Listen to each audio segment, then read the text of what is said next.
لله وكفى وسلام على عباده الذين اصطفى أما بعد فأعوذ بالله من الشيطان الرجيم بسم الله الرحمن الرحيم إنما يخشى الله من عباده العلماء وقال النبي صلى الله عليه وسلم طلب العلم فريضة على كل مسلم صدق الله ورسوله النبي الكريم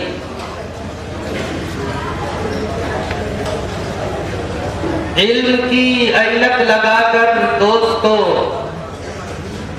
علم کی اینک لگا کر دوستو راستہ دونوں جہاں کا دیکھ لو علم چندہ کے بیشتر خانی جو عمل درد نیست نادانی نہ محقق قوت نہ دانشمند چار پایا برو کتاب چند صدر محترم علماء کرام اور حاضرین جلسہ خاص طور پر طلباء عزیز کی انجمن کا یہ سالانہ اختتامی اجلاس ہے، اس لیے انہی کے تعلق سے ایک دو بات عرض کر کے بات کو ختم کرتا ہوں۔ آپ حضرات بیٹھ جائیں، کوئی کھڑا نہ رہے، یہ بچہ بھی بیٹھ جائے انعام والا، اور سب بیٹھ جائیں، یہ ادھر 3-4 بچے کھڑے یہ بھی بیٹھ جائیں۔ مشکل سے 10 منٹ کی بات چیت اور دعا۔ اللہ تبارک و تعالی مجھے بھی آپ کو بھی اور پورے عالم کے مسلمانوں کو دین کی باتیں اخلاص اور للہیت کے ساتھ کہنے، سننے، بولنے اور عمل کرنے کی توفیق عطا فرمائے۔ ایک نصیحت کو طلباء کو یہ کرتا چلوں، اپنے کافی وقت کے تجربے کی روشنی میں یہ جو مائک اور لاؤڈ اسپیکر سامنے ہوتا ہے اس سے منہ لگا کر کے گفتگو نہ کریں، تقریر نہ کریں، نعت نظم نہ پڑھیں۔ آدمی اور انسان یہ سوچتا ہے کہ میں اپنا منہ اس سے سٹا لوں تو آواز بہت عمدہ آئے گی، یا آواز تیز آئے گی، یا آواز زیادہ آئے گی۔ یہ طریقہ غلط ہے، اس سے آواز اس ساؤنڈ سے صاف نہیں نکلتی، اور کتنی مرتبہ ایسا ہوتا ہے اس کے قریب بولنے سے یہ پتہ نہیں چل پاتا کیا بول رہا ہے اور اس نے کیا کہا، سمجھ میں نہیں آتا۔ اس لیے ایک بات یاد رکھیے، لاؤڈ اسپیکر میں اور اس ہورن اور مائک میں تقریر کرنے کے لیے اپنے تجربے کی روشنی میں کہتا ہوں تمام اہل علم کے لیے، طلباء کے لیے، اس سے منہ قریب کر کے تقریر و بیان نہ کریں، کوئی بھی اپنا پروگرام پیش نہ کرے۔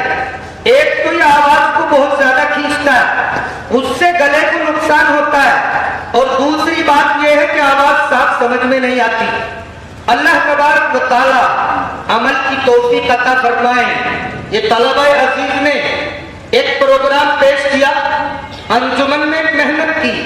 سب سے پہلے تو میں یہ کہہ دوں اللہ تبارک و تعالی نے علم دین سیکھنے سکھانے کی دولت میں اور اس نعمت میں ہمیں لگایا، یہ اللہ تبارک و تعالیٰ کا بہت بڑا فضل اور اس کا احسان ہے۔ قرآن پاک میں اللہ تبارک و تعالیٰ نے ایک نہیں دو نہیں نہ جانے کتنے موقعوں پر اپنی نعمتوں کے تعلق سے فرمایا۔ اللہ تبارک و تعالیٰ کی بے شمار نعمتیں ہیں، کہیں تو اللہ نے یہ کہا وَإِن تَعُدُّوا نِعْمَتَ اللَّهِ لَا تُحْصُوهَا، کہیں اللہ تبارک و تعالیٰ نے کہا قُل لَّوْ كَانَ الْبَحْرُ مِدَادًا لِّكَلِمَاتِ رَبِّي لَنَفِدَ الْبَحْرُ قَبْلَ أَن تَنفَدَ كَلِمَاتُ رَبِّي وَلَوْ جِئْنَا بِمِثْلِهِ مَدَدًا۔ اللہ نے قرآن میں یہ بھی فرمایا وَلَوْ أَنَّ مَا فِي الْأَرْضِ مِن شَجَرَةٍ أَقْلَامٌ وَالْبَحْرُ يَمُدُّهُ مِن بَعْدِهِ سَبْعَةُ أَبْحُرٍ مَا نَفِدَتْ كَلِمَاتُ اللَّهِ۔ حاضرین جلسہ اور طلباء عزیز، قرآن پاک کی عنایتوں کا مطلب ہوتا ہے کہ اگر اس روئے زمین کی کہ تمام درختوں کو کاٹ کر قلم بنا لیا جائے اور دنیا کے اندر جتنا پانی ہے یہ ندی نالے اور سمندر ہے، اور آپ کی نالج میں ہوگا دنیا کے اندر پانی زیادہ ہے اور آبادی کم ہے، 1/4 حصے پر آبادی ہے، پانی زیادہ ہے۔ قرآن یہ کہتا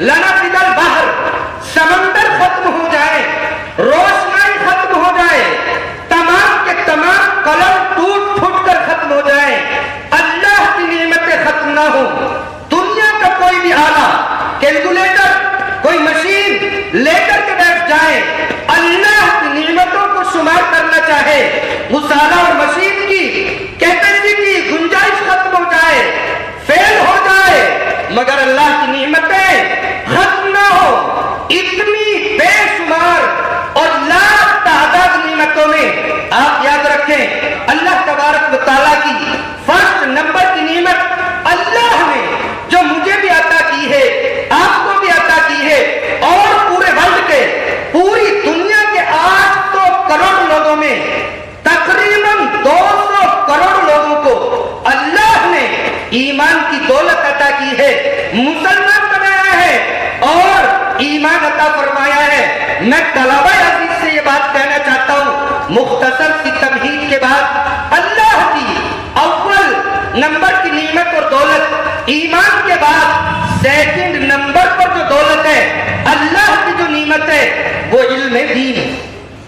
دوسرے نمبر کی دولت اور نعمت اللہ تبارک و تعالیٰ کی علم دین ہے، جسے میں اور آپ پڑھتے پڑھاتے اور سیکھتے سکھاتے ہیں۔ اللہ تبارک و تعالیٰ اس نعمت کی قدردانی نصیب فرمائے۔ حدیث پاک کے اندر اور قرآن پاک میں علم دین کے نہ جانے کتنے فضائل بیان کیے گئے۔ حدیث پاک کے اندر آیا علم دین کا پڑھنے والا، پڑھانے والا، سیکھنے والا، سکھانے والا سب سے بڑا سچی ہے۔ حدیث کے اندر آتا ہے علماء انبیاء کے وارث ہیں، حدیث کے اندر یہ بھی آتا ہے میری امت کے علماء بنی اسرائیل کے نبیوں کی طرح ہے، حدیث کے اندر یہ بھی آتا ہے علم کا ایک باب سیکھ لینا 1000 رکعت نماز نفل پڑھنے سے افضل اور بہتر ہے۔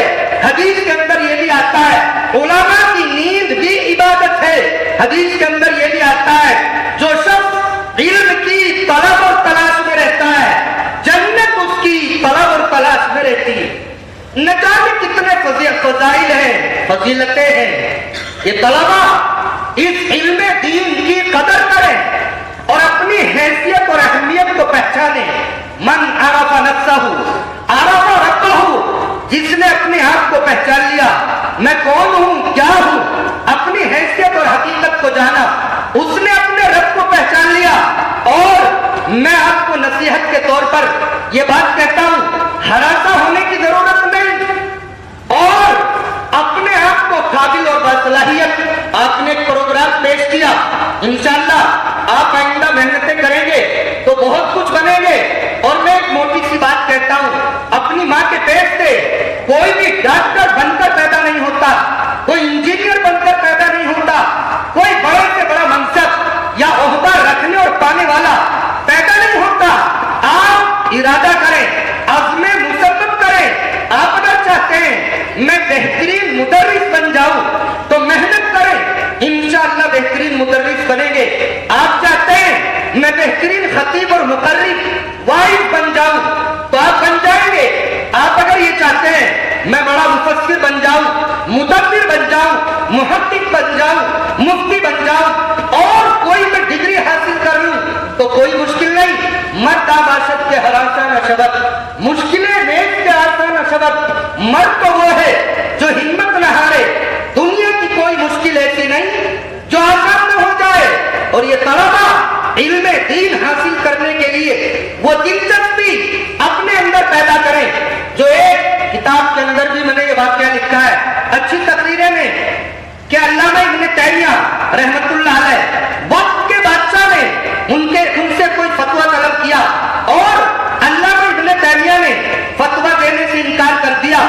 بادشاہ وقت کے مطابق، اس کے کہنے کے مطابق فتویٰ نہ دیا، بادشاہ نے جیل میں ڈال دیا۔ علامہ ابن تیمیہ رحمت اللہ علیہ اتنی بڑی شخصیت، بچے نہیں چلو، اتنی بڑی شخصیت، اتنے بڑے علامہ جیل کے اندر ہیں۔ 3 دن گزر جاتے ہیں، ایک جوان بادشاہ سلامت کے دربار میں آتا ہے، رونے لگتا ہے، گڑ گڑاتا ہے، گریہ ازاری کرتا ہے۔ تمام کے تمام حاضرین بادشاہ کے دربار میں یہ کہ بادشاہ سلامت اس نوجوان کی فریاد کو ضرور پورا کریں گے. اتنا رو رہا ہے. بادشاہ حاضر ہوتے ہیں اور اس نوجوان سے پوچھتے ہیں تم اتنا کیوں روتے ہو, کیوں رو رہے ہو, تمہاری حاجت اور ضرورت کیا ہے, بتاؤ تو صحیح. وہ نوجوان طلبا کان لگا کر کے سنے. وہ نوجوان کہتا ہے اے بادشاہ سلامت مجھے آپ جیل کے اندر ڈال دیجیے. بتائیے کوئی جیل کی خواہش کرتا ہے, جیل کی تمنا کرتا ہے؟ جیل سے نکالنے چھڑانے کے لیے آج نہ جانے کیا کیا حربے ہیلے پیسہ بہایا جاتا ہے, شور سفارشیں اور نہ جانے کیا کر تدبیریں اختیار کی جاتی ہیں. وہ نوجوان بادشاہ سلامت سے کہتا ہے مجھے آپ جیل میں ڈال دیں. اور بادشاہ سلامت نے پوچھا تم جیل میں جانے یا جیل کی درخواست کو رفیع کیوں کرتے ہو؟ وہ نوجوان کہتا ہے اے بادشاہ سلامت میرے استاد علامہ ابن تیمیہ کو آپ نے 3 دن سے جیل میں ڈال رکھا ہے. میرے سبق کا نام رہا ہے, میرا سبق نہیں ہو رہا ہے, میری نیند حرام ہو گئی ہے. مجھے آپ جیل میں لوہے کی سلاخوں کے پیچھے ڈال دیں, میں اس کو برداشت کروں گا اور جھیل لوں گا, مگر میں اس کو گوارا نہیں کرتا کہ میرا سبق چھوٹ جائے. 3 دن گزر گئے ہیں, سبق نہیں ہوا ہے. استاد محترم کو علامہ ابن تیمیہ کو آپ نے جیل میں ڈال رکھا ہے, آپ مجھے بھی جیل میں ڈال دیں تاکہ وہیں رہ کر استاد محترم کے ساتھ میں سبق پڑھتا رہوں, سبق کا ناغہ نہ ہو. طلبا دھیان رکھیں, معمولی بہانے بنا کر آج کے دور میں طلبا غیر حاضری کرتے ہیں, گھروں پہ چلے جاتے ہیں, سبق چھوڑ دیتے ہیں. اللہ تبارک و تعالی اہمیت نصیب فرمائے اور اللہ پاک ہمیں علم دین شوق ذوق سے اور محنت سے حاصل کرنے کی توفیق نصیب فرمائے. بات کو لمبا نہ کر کے اسی ایک شعر پر ختم کر دیتا ہوں. علم چندہ کے بیشتر خانی جو عمل در تو نیست نادانی, نہ محقق قوت نہ دانشمند, چار پایا برو کتابیں چند. یہ فارسی زبان کے اندر شعر ہے. فرصت نہیں, موقع نہیں, انشاءاللہ پھر کبھی اللہ تبارک و تعالی اس مجلس کو قبول فرمائے. اور طلبہ نے جو پروگرام پیش کیا اسی پر بس نہیں, ہمیں بہت آگے بڑھنا ہے, بہت آگے جانا ہے. ہماری منزل کہیں اور ہے, کچھ اور ہماری منزل ہے. تقریر, بیان, خطابت, حدیث پاک کے اندر آیا ان من البیان لسحرا. بیان کے اندر, واز کے اندر اللہ تبارک و تعالیٰ نے جادو کی صفت رکھی. جو انسان جتنے اچھے انداز سے خطاب کو بیان کرتا ہے لوگوں کے دلوں میں اس کی بات اتر جاتی ہے اور لوگوں کے ذہنوں پر اس کی بات سمجھ میں آ جاتی ہے. یہ طلبا اسی انداز سے محنت کریں, نہ تو نعت میں بھی اور تقاریر اور خطبات میں بھی مضمون نگاری کا اگر سلسلہ ہے انجمن کے تعلق سے تو مضمون نگاری میں بھی کتابیں لکھنا اسی سے آدمی سیکھتا ہے. ان مدرسوں میں رہ کر تھوڑا سا بھی سیکھ لیا, فراغت کے بعد اسی میں ترقی ہو جاتی ہے. اور اگر مضمون نگاری کا سلسلہ نہیں, مدرسے میں کوئی مجلہ یا کوئی اس طرح سے پرچہ شائع ہوتا ہے نہیں ہوتا ہے, تو میں کہوں گا مولانا مفتی ارشد صاحب سے, میرا تو بیٹا ہی ہے, شاگرد ہے, میں اس کا روحانی باپ ہوں. حافظ شبیر صاحب جسمانی باپ ہے, میں اس کا روحانی باپ ہوں. اور جسمانی باپ سے روحانی باپ کا مرتبہ اور مقام زیادہ ہوتا ہے. میں اس کا استاد ہوں. میں یہ کہوں گا کہ مضمون نگاری کے تعلق سے آئندہ میرا یہاں کبھی بھی آنا ہو, سال کے بیچ میں چاہے بلائے بن بلائے میں کبھی مدرسے میں آؤں تو وہ مضمون نگاری کے اعتبار سے پرچہ بھی لٹکا ہوا ملے. اردو زبان کے اندر شروع کیجئے, اللہ ترقی عطا فرمائے تو عربی زبان کے اندر شروع کیجئے. اور طلبہ میں حوصلہ اور جرأت اور ان کے اندر ان میں ایڑ لگائیے, انہیں آگے بڑھائیے. ہر میدان کا شہسوار ان مدارس کے طلبہ کو آپ بنا دیجئے.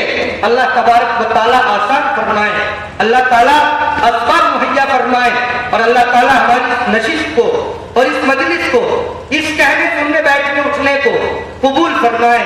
وآخر دعوانا ان الحمد للہ رب العالمین.